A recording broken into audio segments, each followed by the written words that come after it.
Well, hello everyone, it's Claudia here. I am beyond excited of sharing this space today with Jacqueline Byrne. She is a clinical psychotherapist, highly respected. She's also the founder and director of Wings and Quills. And on top of it, she's a very close friend of mine because we went through the highs and lows of motherhood together. So welcome, Jacqueline. Hey, Claudia, thank you so much for talking with me today. I am so excited to having you here. So thank you so much for being here to share all your wisdom about disorder thoughts, eating disorders, how to deal with the little voice that is in our head, and many other things. So today specifically, we're going to have a conversation on weight gain. Had lots of clients coming to me that they're going through hypothalamic amenorrhea. They're trying to recover from disorder eating behaviors and eating disorders. And obviously, gaining weight is a real fear.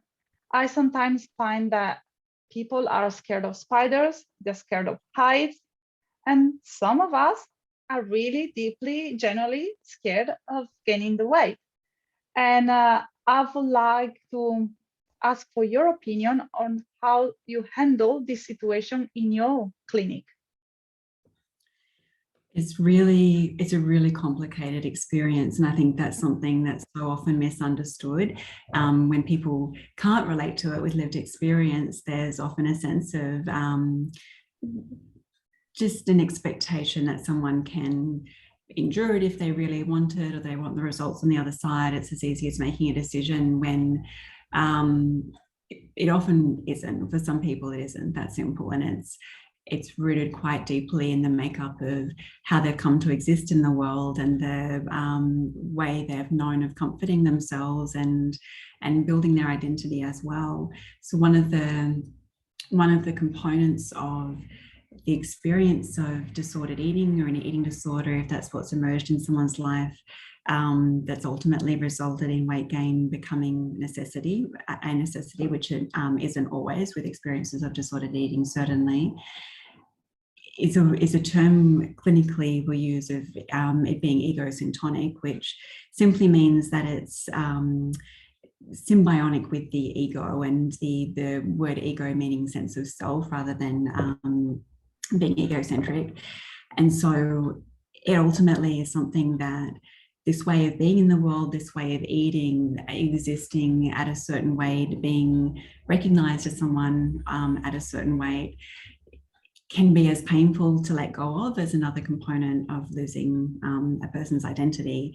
And in addition, really threatening, because if that's become a way of self-soothing, either habits with food, maybe with exercise, or a way of understanding self that has been comforting, reassuring, letting go of that's a really big ask. And there's a resistance to that is subconscious as well as conscious. So we can get really frustrated with ourselves if, say, we have made a decision or committed to weight gain, and going through the process of what that means practically it isn't possible to do that consistently. It's often because there's another part of that person that isn't getting heard and isn't having a voice that's saying, what are we doing? This is not how we've gone about life so far. This is actually potentially really dangerous for us. You haven't consulted me in deciding to embark upon this process. And that's the part that will often disrupt things. And I think I have found it really helpful, rather than trying to punish that part or separate from it, to admonish it or tell it that it's wrong, tell it to go away, is to actually treat it as quite a childlike, well-meaning part of oneself that needs a lot of love and care in this process to feel included, and to get its buy-in, to get it to be collaborative with the process, rather than try and tell it to go away, essentially, when that often isn't successful, when it is a part of our psyche and it's going to probably stay there. Oh, you hit the nail in the head, because gaining weight is not really about gaining the weight in itself, but it's also shedding the old identity. And eating disorder is not always the monster that we like to call it, but it has been a safety blanket for a long period of time. And it's a coping mechanism that women, or us as well, have been used for so many years just to deal with things that we didn't know how to deal with. So let's say that someone has made the decision to get the period back and get rid of disorder behaviors because maybe they want to have a baby, maybe they want to perform better in life. And they're super committed for the first couple of weeks, for the first month. And then all of a sudden, they decide to step on the scale and they see the number. And the number has increased, maybe even minimally, but it has still increased. And even though that's something that they want and rationally they know that it's a good thing, it can still be a shock. What would you recommend this type of client to do in the specific situation?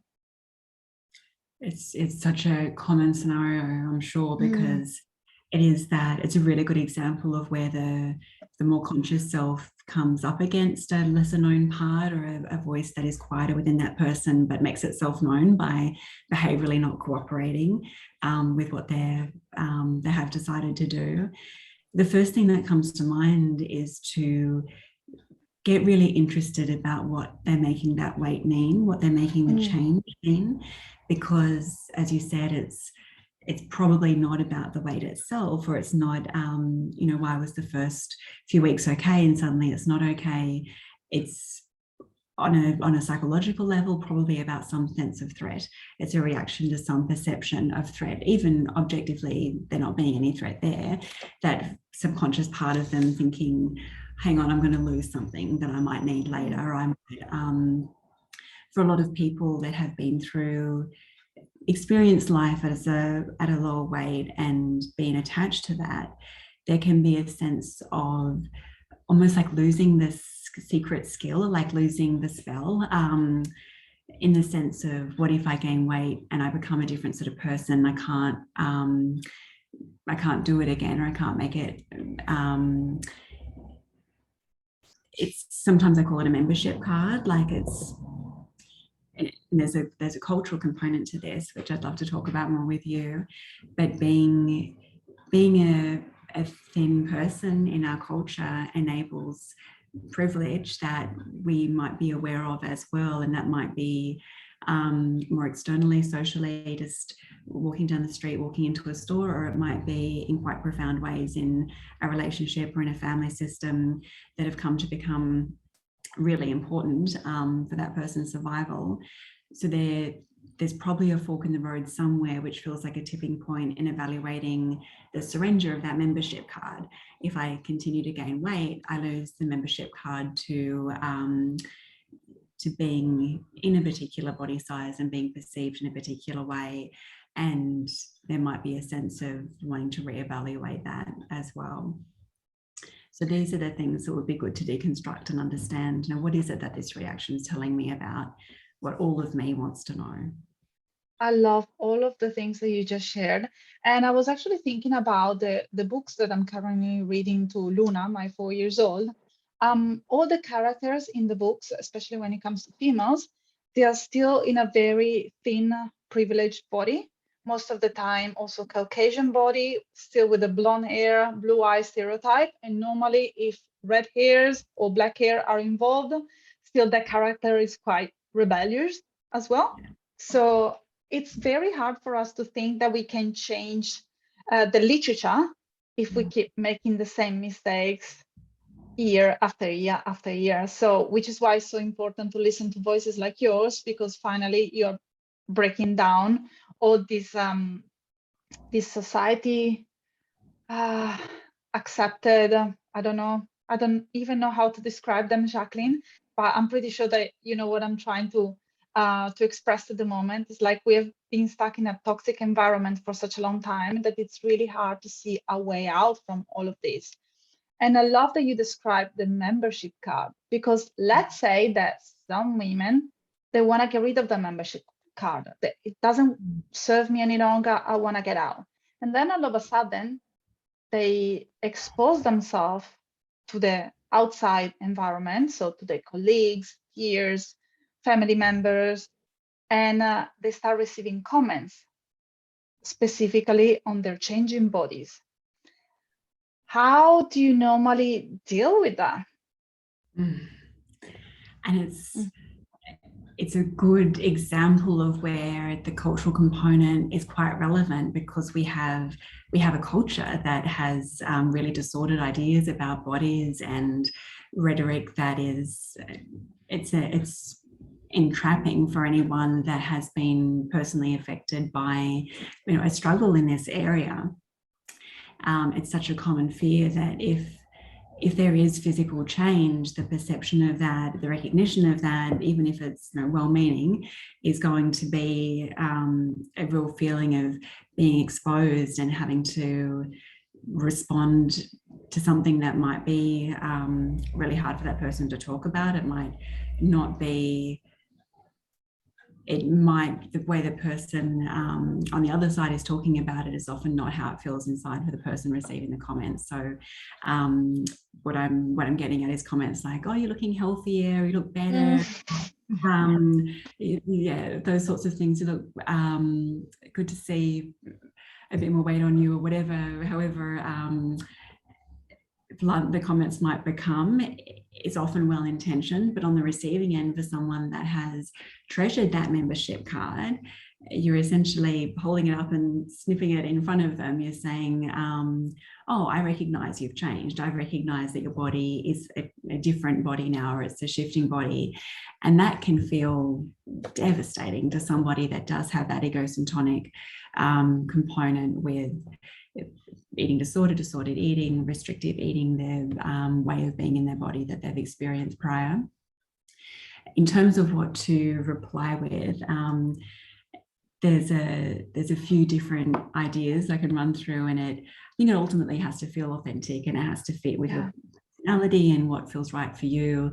You could take more of an advocacy position, or take the opportunity to give that person a bit of psychoeducation, for example, touch on some of the issues that maybe you've been through personally, if you felt comfortable to, or socially that exists, so that might enhance their awareness a little bit. But I always say that the priority is what's going to make you feel the most protected and decrease stress for you. And there's certainly not an obligation or a responsibility to educate people if that's not what you're willing to do that day. You don't have the energy for it, or you're feeling stressed in response to that comment. So sometimes just the option of not giving it energy, like just let it fall to the ground, don't pick it up, don't respond to it directly, change the subject, can be useful. If you feel comfortable to say something like, I'd be more comfortable if you didn't comment on my body, or something I sometimes would say is something like, it's funny, isn't it? Like, you never know what someone's going through, their body can change. Beautiful.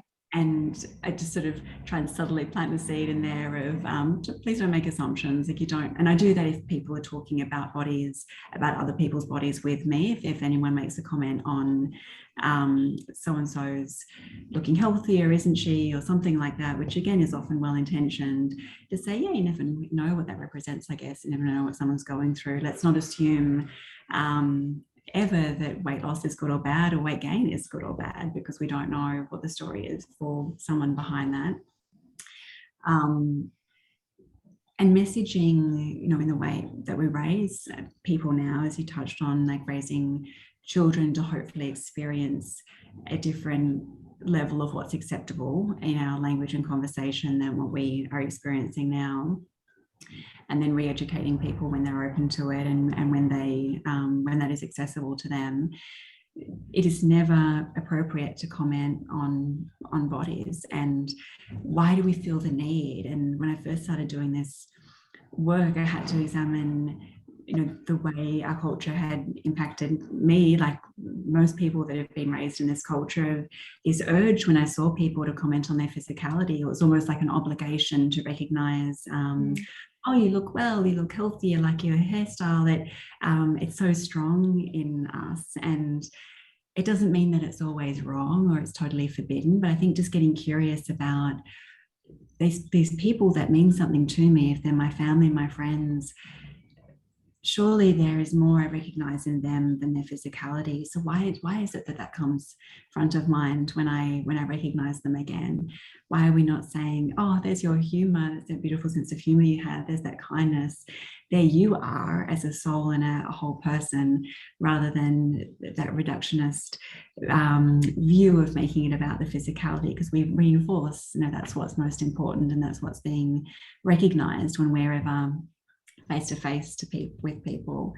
So I'd say there's almost like those three strands of response options of either the more advocacy / confrontational path, which certainly if they're people you're really close to, like people you're living with, a close family, might have to be touched on at some point in time to create longer term change and make this sustainable. But if it's a colleague, if it's the person serving you at the supermarket, if it's maybe not the cost versus benefits of that investment of your energy and stress in having an uncomfortable conversation that isn't going to benefit you long term, then maybe it's something like simply turning the conversation into something else, having the visualization of not touching the comment, like almost standing back from it, letting it fall to the floor, not letting it be absorbed by you.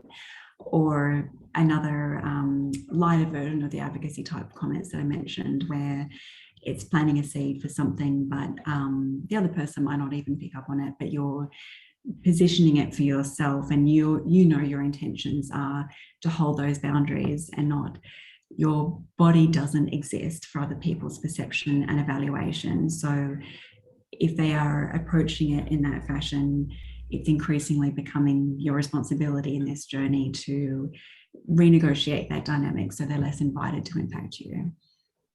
I still struggle to understand why is it so socially acceptable to comment on other people's body. And it's a good idea sometimes to have a couple of answers already prepared. Personally speaking, I remember that when I went through eating disorder recovery, I went to get a massage after so many months. And the therapist, she told me that I gained some weight. And I tried to let it go. So I simply replied, maybe. And she actually pinched on my belly and she said, no, you did. Can you feel it? And I didn't know how to respond. And I was completely appalled by it. And obviously, I'm going to be honest, it kind of set me back for a couple of days because I had to rethink the whole process. But fortunately, I was very well supported by professionals and by a community. So that helped me through all of the process.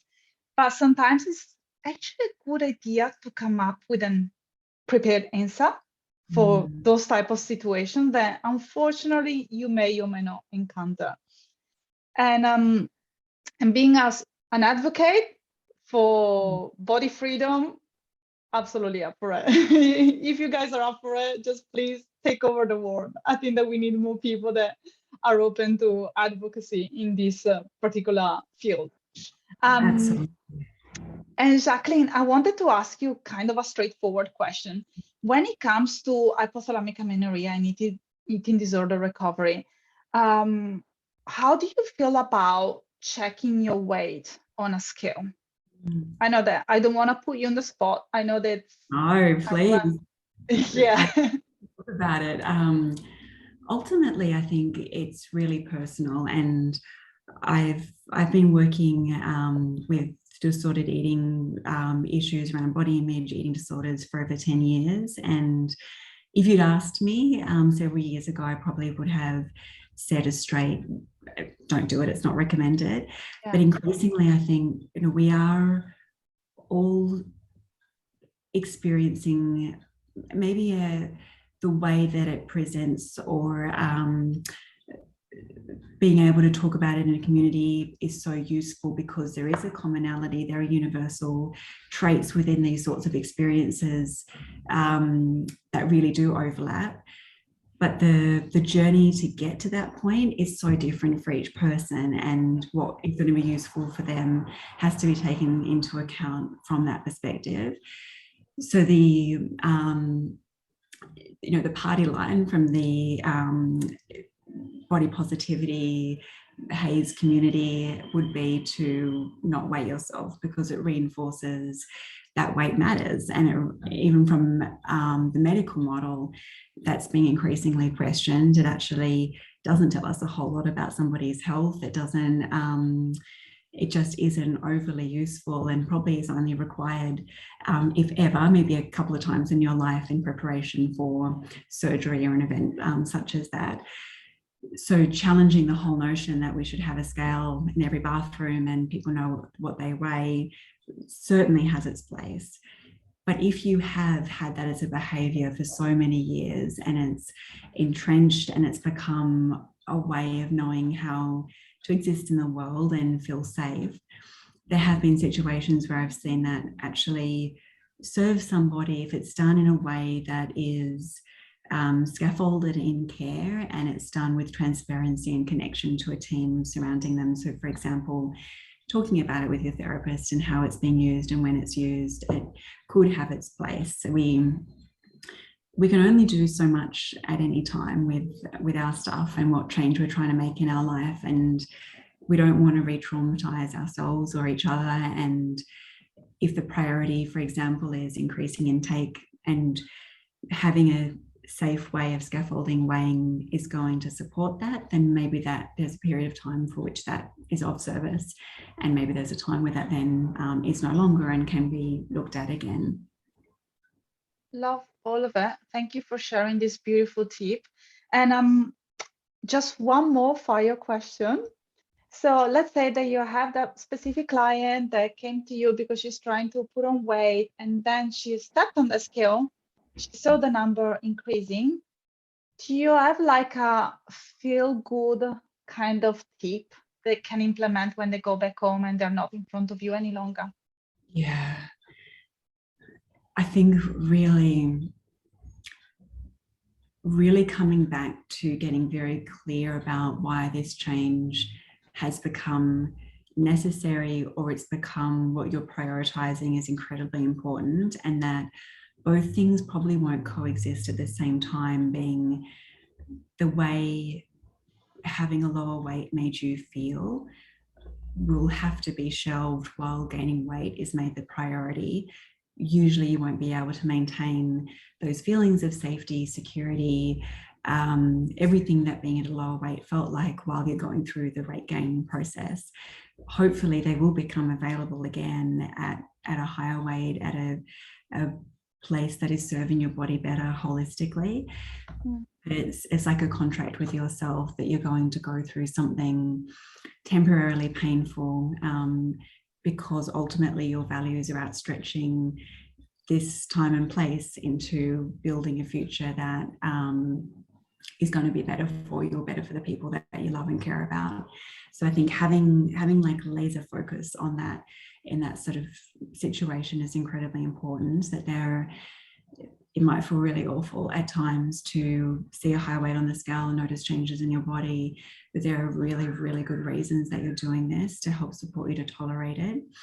If that person's having like somatic distress around seeing weight change, or cognitively understanding there's weight change by seeing a higher weight, for example, it can be really useful to have some tools that you and I could talk through at another point, if it's helpful for people to listen to, what to actually do with your body, with your breath, with your thoughts in that moment, because the nature of distress is to prioritize itself. And that's when thinking about your values won't be helpful, because you're in a trauma response, essentially. You're in a threat response in your nervous system, and your body will tell you that this is the priority right now, to get rid of the result you've just seen, rather than be focused on the future.